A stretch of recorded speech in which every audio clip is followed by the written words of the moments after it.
नमस्कार। अरुणाचल समाचार में आपका स्वागत है। मैं हूं गोरी शोभा।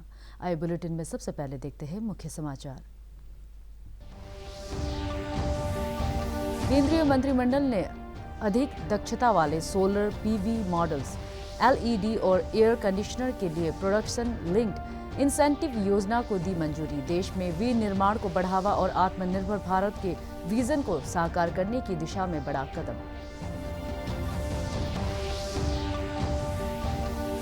राज्यपाल डॉक्टर बी.डी. मिश्रा ने कृषक समुदाय, प्रगतिशील किसानों, उद्यमियों और युवाओं से राज्य में मधुमक्खी पालन के क्षेत्र में अपार संभावनाओं का लाभ उठाने का किया आह्वान। मधुमक्खी पालन के क्षेत्र में स्थानीय लोगों को प्रशिक्षण दिए जाने की जरूरत पर दिया जोर। दिबांग वैली जिले के ड्री रिवर पर बने रणनीतिक रूप से अहम अम्बोली वैली ब्रिज के टूटने से जिले के कई हिस्सों में सड़क संपर्क प्रभावित। प्रशासन ने एडवांस लैंडिंग ग्राउंड से होकर प्रभावित हिस्सों में जाने के लिए वैकल्पिक मार्ग खोला। नए पुल के निर्माण का काम शुरू। केंद्रीय मंत्रिमंडल ने अधिक दक्षता वाले सोलर पीवी मॉडल्स, एलईडी और एयर कंडीशनर के लिए प्रोडक्शन लिंक्ड इंसेंटिव को मंजूरी दे दी है। संवाददाताओं को संबोधित करते हुए केंद्रीय वाणिज्य और उद्योग मंत्री पीयूष गोयल ने कहा कि 4,500 करोड़ रुपए की इस योजना से देश में उत्पादन क्षेत्र को बढ़ावा मिलेगा। उन्होंने कहा कि आत्मनिर्भर भारत के तहत देश को अंतर्राष्ट्रीय स्तर पर प्रतिस्पर्धा के योग्य बनाने के लिए केंद्र सरकार उत्पादन क्षेत्र से जुड़ी देश के उद्योगों को सहायता दे रही है। श्री गोयल ने कहा कि इस योजना से अगले 5 वर्षों में करीब 4 लाख लोगों को प्रत्यक्ष या अप्रत्यक्ष रूप से रोजगार मिलेगा। राज्यपाल डॉक्टर बी.डी. मिश्रा ने कृषक समुदाय, प्रगतिशील किसानों, उद्यमियों और युवाओं से राज्य में मधुमक्खी पालन के क्षेत्र में अपार संभावनाओं का लाभ उठाने और ग्रामीण अर्थव्यवस्था में योगदान देने का आह्वान किया। राजभवन में वस्त्र और हस्तशिल्प विभाग, उद्योग, खादी और ग्राम उद्योग बोर्ड के वरिष्ठ अधिकारियों के साथ बैठक में राज्यपाल ने राज्य में मधुमक्खी पालन के क्षेत्र में प्रोत्साहन देते हुए स्थानीय लोगों को प्रशिक्षण देने को कहा। राज्यपाल ने स्टोरेज, प्रसंस्करण और मधुमक्खी पालन से प्राप्त होने वाले उत्पादों की मार्केटिंग के अलावा महिलाओं को स्व सहायता समूह बनाकर उपयुक्त स्थानों पर इस व्यवसाय को शुरू करने के लिए उन्हें जरूरी सहायता प्रदान करने को कहा। देश भर में अब तक 8 करोड़ 70,77,000 से अधिक कोविड के टीके लगाए जा चुके हैं। कोरोना वायरस से देश की जंग जारी है। देश भर में पिछले 24 घंटे में कोरोना के 115,736 नए मामले दर्ज किए गए। केंद्रीय स्वास्थ्य मंत्रालय के अनुसार इस अवधि में 59,856 मरीज स्वस्थ हुए, जबकि इस दौरान 630 लोगों की मौत हुई है। जबकि अरुणाचल में पिछले 24 घंटे में कोरोना के 2 नए मामले सामने आए और 1 रोगी स्वस्थ हुए। अरुणाचल में कोरोना के सक्रिय मामलों की मौजूदा संख्या 11 हो गई है। राज्य में कोविड जांच के लिए कल 259 सैंपल एकत्र किए गए। ईस्ट सियांग जिले की उपायुक्त डॉक्टर किन्नी सिंह ने कहा है कि देश के कई राज्यों में कोविड के तेजी से बढ़ते हुए मामलों के मद्देनजर कोरोना से ज्यादा प्रभावित क्षेत्रों से जिले में आने वाले लोगों को बाकिन पर्टिन जनरल अस्पताल में कोविड जांच कराने और मजिस्ट्रेट को कोविड दिशा निर्देशों के पालन का औचक निरीक्षण करने का निर्देश दिया गया है। उन्होंने बताया कि कोविड वैक्सीनेशन को बढ़ावा देने के लिए मुख्यमंत्री रोगी कल्याण कोष से वैक्सीन के लिए पात्र लोगों को अस्पताल तक आने और कोविड का टीका लगवाने के बाद उन्हें उनके गांव तक पहुंचाने के लिए वाहन मुहैया कराया जाएगा। लोगों को देखते हुए जिला प्रशासन की तरफ से 2-3 स्टेप उठाए गए हैं। सबसे पहला स्टेप तो ये है कि जो दूसरे राज्यों से आने वाले जितने भी व्यक्ति हैं उन सभी के लिए हमने ऑर्डर निकाला है कि उनको मैंडेटरी रूप से अपना कोविड-19 का टेस्टिंग कराना ज़रूरी है और वो बीपीजीएच जो हॉस्पिटल है पासीघाट का, वहाँ पे जाके अपनी टेस्टिंग करा सकते हैं। दूसरा स्टेप ये है कि जो डिस्ट्रिक्ट मेडिकल ऑफिसर हैं हमारे, उनको हमने ये ऑर्डर दिया है कि सभी गांव में एक शेड्यूल बना के हम अपनी तरफ से ट्रांसपोर्ट भेजेंगे और गांव के लोगों को जो 45 इयर्स एंड अबव हैं उनको बेसिकली बीपीजीएच में लाके वहाँ पे वैक्सीन को फैसिलिटेट करेंगे। कभी कभी ऐसा हो जाता है कि बहुत सारे लोग वैक्सीन लगवाना चाहते हैं बट अस्पताल की दूरी को देखते हुए वो अपने घर पे रह जाते हैं या फिर दूसरे दिन पे ये काम टाल देते हैं।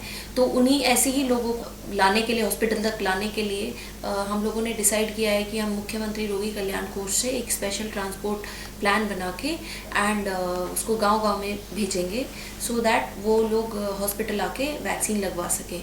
और तीसरा स्टेप ये है कि सभी मजिस्ट्रेट और पुलिस ऑफिसर्स को निर्देश दिया गया है कि वो बाज़ार में रैंडम चेकिंग करें और जितने भी प्लेस ऑफ गैदरिंग है वहाँ जाके चेकिंग करें कि लोगों ने मास्क ढंग से पहना है या नहीं पहना है। सारे एडमिनिस्ट्रेटिव ऑफिसर्स को भी ये डायरेक्शन दिया गया है। अरुणाचल प्रदेश सहित पूरे देश में बढ़ रहे कोरोना के मामलों पर नियंत्रण की खातिर भारत सरकार और राज्य सरकारें कोविड टीकाकरण पर लगातार जोर दे रही है। सरकार के कोरोना टीकाकरण अभियान का सकारात्मक असर दिखने लगा है। टीकाकरण के पात्र लोग स्वास्थ्य केंद्र पर जाकर कोविड टीकाकरण करा रहे हैं। इसी सिलसिले में पेश है ईटानगर राजधानी क्षेत्र के कुछ ऐसे जिम्मेदार नागरिकों के विचार जिन्होंने कोविड टीकाकरण कराया है और सभी से टीका लगवाने की अपील भी कर रहे हैं। जिम्मेदार वरिष्ठ नागरिक होने के नाते आज अपना पहला डोज कोविशील्ड का लगवा लिया हूँ। कोई दिक्कत नहीं है, कोई परेशानी नहीं है और सभी से अनुरोध है कि अपना अपना कोविड-19 का वैक्सीन निश्चित रूप से लगवावें। हाँ, मैं अभी कोरोना का वैक्सीन लेके आई हूँ। मुझे कोई तकलीफ नहीं है और मैं अपील करती हूँ कि सभी को लेना चाहिए, डरने की कोई बात नहीं है। मीडिया कर्मी होने के नाते मेरा दायित्व बनता है कि हम कोविड वैक्सीन जितना जल्दी हो उतना जल्दी लें और मैंने लिया भी। और सभी देश के प्रबुद्ध नागरिकों से आग्रह है कि आप सब भी कोविड वैक्सीन जितना जल्दी हो उतना जल्दी लें। दिबांग वैली जिले के ड्री रिवर पर बने अंबोली वैली ब्रिज के टूटने से जिले के कई हिस्सों में सड़क संपर्क प्रभावित है। आधिकारिक सूत्रों के अनुसार एडवांस लैंडिंग ग्राउंड से होकर प्रभावित हिस्सों में जाने के लिए वैकल्पिक मार्ग को खोला गया है। अमूली गांव को अनिनी नगरीय क्षेत्र से जोड़ने के लिए नए पुल के निर्माण का कार्य शुरू हो गया है। सीमावर्ती क्षेत्रों तक पहुंचने के लिए इस पुल के रणनीतिक महत्व को देखते हुए संबंधित विभाग ने पुल का निर्माण कार्य 2 सप्ताह के भीतर पूरा करने की भावना व्यक्त की है।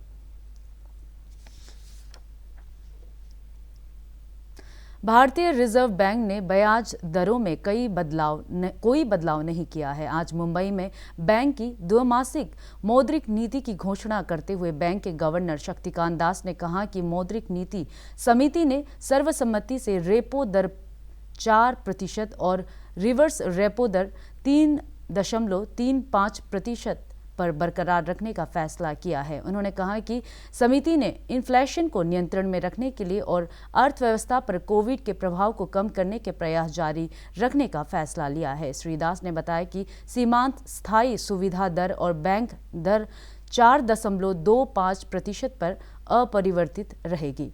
उन्होंने कहा कि आर्थिक विकास के लिए यह जरूरी है कि कोरोना संक्रमण पर नियंत्रण पाया जाए। उन्होंने इस बात पर जोर दिया कि प्रमुख बुनियादी ढांचागत क्षेत्रों में सार्वजनिक निवेश के बढ़ने से अर्थव्यवस्था को बल मिलेगा। श्री दास ने कहा कि ग्रामीण क्षेत्रों में मांग में तेजी और पिछले वित्त वर्ष के दौरान रिकॉर्ड अनाज उत्पादन अर्थव्यवस्था के लिए अच्छे संकेत है।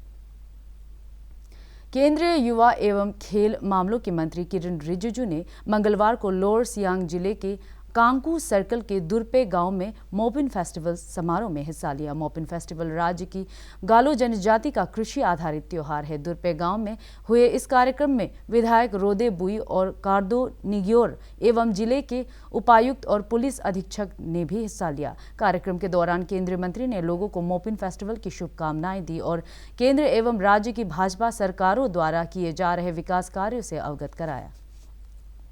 एमपी बना था, लगभग 70% गांव में गाड़ी रास्ता नहीं था, हाईवे नहीं था, कुछ भी नहीं था। हाईवे का सपना तो था ही नहीं।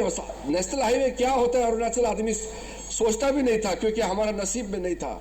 तो हमने उस समय कहा था कि जो बड़ा प्रोजेक्ट है, हाईवे का प्रोजेक्ट है, नेशनल लेवल का जो बड़ा प्रोजेक्ट है, वो हम अरुणाचल में लाएंगे।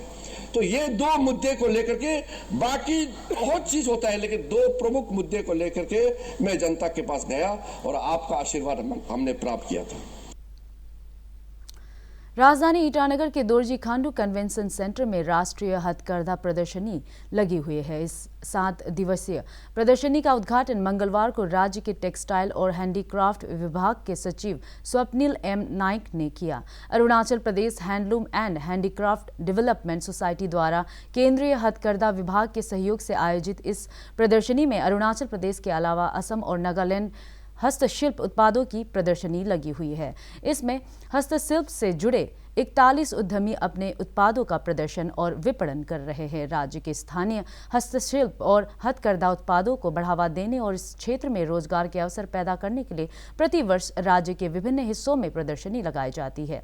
इसका उद्देश्य देश भर के उद्यमियों को एक प्लेटफॉर्म पर लाकर उनके बीच अपने उत्पादों की गुणवत्ता में सुधार को लेकर आपसी बातचीत का अवसर भी प्रदान करना है। डिस्ट्रिक्ट लेवल पे भी होती है, स्टेट लेवल पे भी होती है, नेशनल लेवल पे भी होती है। मेन रीज़न तो यही है कि आर्टिसंस को एक्सपोजर मिलना जाए कि पूरे उनका प्रोडक्ट्स डिस्प्ले करने के लिए उनके कॉन्टैक्ट्स हो जाए और उससे सेलिंग बढ़ जाए। यही मेन मकसद तो यही रहता है। और बाकी तो उनका इंटरेक्शन की वजह से अलॉन्ग उनका बाकी लोगों से इंटरेक्ट करके नया कुछ सीखते भी हैं कभी कभी कि आपने क्या प्रोडक्ट बनाया है, वो देख के ये भी इम्प्रूवमेंट करते हैं अपने प्रोडक्ट्स में। ये भी एक फ़ायदा होता है। एक्चुअली आपने देखा होगा ड्यूरिंग द लॉकडाउन हमने एक मेजर डिसीजन लिया था कि जो भी गवर्नमेंट सेक्टर में जो प्रोडक्ट्स लगेंगे और जो अरुणाचल में बन रहे हैं वो हमसे ही लेने हैं। तो इस वजह से बहुत सा प्रोडक्ट्स के लिए हमारा मार्केट मिल गया है। अभी 12,000 आंगनवाड़ी वर्कर्स के ड्रेसेस हमने बना के दिए थ्रू टेक्सटाइल एंड हैंडीक्राफ्ट। ऐसे बहुत इनिशिएटिव, ये एक मेजर इनिशिएटिव था। दूसरा एक हमने एक डिक्लेयर किया था कि हर मंथ 15th एक ट्रेडिशनल डे के लिए हमने प्रपोज किया है। इसका आइडिया यही था कि लोगों को भी पता भी चले कि ट्रेडिशनल ड्रेसेस क्या हैं और इनको। ईटानगर नगर निगम के डिप्यूटी मेयर बीरी बासंग ने आज गंगा विलेज में दिव्यांगजन कल्याण सोसाइटी के कार्यालय भवन का उद्घाटन किया। अपने संबोधन में उन्होंने कहा कि दिव्यांगजनों के कल्याण के लिए सरकार के साथ ही नगर निगम की तरफ से भी कदम उठाए जा रहे हैं। उन्होंने कहा कि दिव्यांगजनों का कौशल विकास कर उन्हें स्वरोजगार के लिए प्रोत्साहित करना नगर निगम की प्राथमिकता है। श्री बासंग ने लोगों से दिव्यांगजनों को समाज में बराबरी का अधिकार देने और उन्हें सम्मानजनक जीवन जीने में योगदान देने का आह्वान किया। स्ट्रॉन्ग है, सोचता है कि कुछ करेगा, आप कर सकेंगे। आप देखिए, आप एक एबल पर्सन है और एक नॉर्मल जो जनरल पर्सन जो कुली है, मगर दोनों का दिमाग को देखिए आप। एक नॉर्मल पर्सन भी ठीक ठाक नहीं होके भी दिमाग से हम सुस्ती है, वो सब नहीं करेगा, सोचते घर में बैठे रहते डिसेबल पर्सन।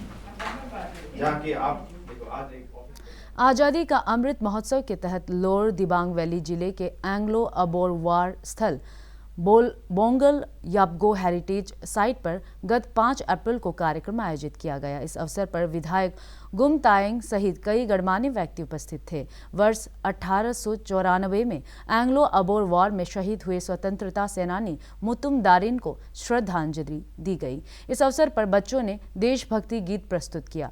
विधायक गुम तायंग ने लोगों से इस धरोहर स्थल के विकास में सरकार के साथ सहयोग की अपील की। उन्होंने कहा कि देश की आज़ादी से जुड़े इस ऐतिहासिक स्थल के विकास से पर्यटन को भी बढ़ावा मिलेगा।